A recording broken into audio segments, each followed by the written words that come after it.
เรามาเรียนภาษาไทยภาษาเขมรนะครับคนไทยเรียนภาษาเขมรคนเขมรเรียนภาษาไทยนะครับอย่าดูถูกรังเกียจคนอื่นเพียงเพราะเขาไม่ใช่ชาติเดียวกับคุณดีชั่วอยู่ที่การกระทำอย่าดูถูกรังเกียจคนอื่นเพียงเพราะเขาไม่ใช่ชาติเดียวกับคุณดีชั่วอยู่ที่การกระทำบุคคลเป็นคนเลวเพราะชาติกำเนิดชั้นวรรณะสีผิวก็หาไม่เป็นผู้ประเสริฐเพราะชาติก็หาไม่แต่เป็นคนเลวเพราะการกระทำเป็นผู้ประเสริฐก็เพราะการกระทำบุคคลเป็นคนเลวเพราะชาติกำเนิดชั้นวรรณะสีผิวก็หาไม่เป็นผู้ประเสริฐเพราะชาติก็หาไม่แต่เป็นคนเลวเพราะการกระทำเป็นผู้ประเสริฐก็เพราะการกระทำ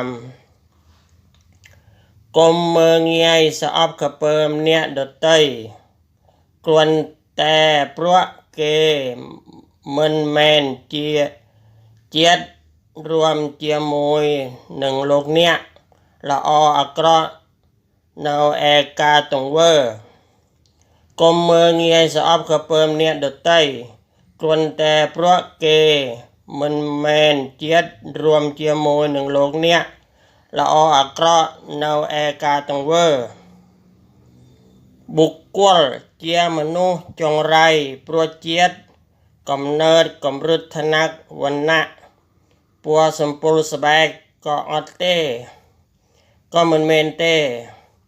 เจียเนี่ยประเสริฐปัวเจียดก็อดเต้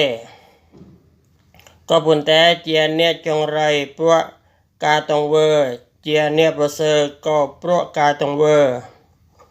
บุคคลเจียมนุษย์จงไรปัวเจียดกำเนิดกำรุธนะวันนะปัวสมปูสบายก็อดเต้ก็มันเมนเต้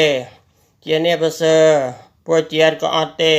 ก็ปุ่นแต่เจียเนี่ยจงไรปัวกาตงเวอเจียเนี่ยประเสริฐก็ปัวการตงเวอมนุษย์ไม่ได้เลวเพราะชาติกำเนิดไม่ได้เป็นคนดีเพราะชาติกำเนิดแต่เป็นคนดีหรือเลวเพราะการกระทำพุทธสุภาษิตมนุษย์มันบานจงไรโปรเจียดกำเนิดมันบานเจียมนุษย์ละอโปรเจียดกำเนิดก็เป็นแต่เจียเนี่ยมนุษย์ละอหรือมนุษย์จงไรเพราะการตงเวอปุถเทสุภียสัตจมเรียบเรียบาท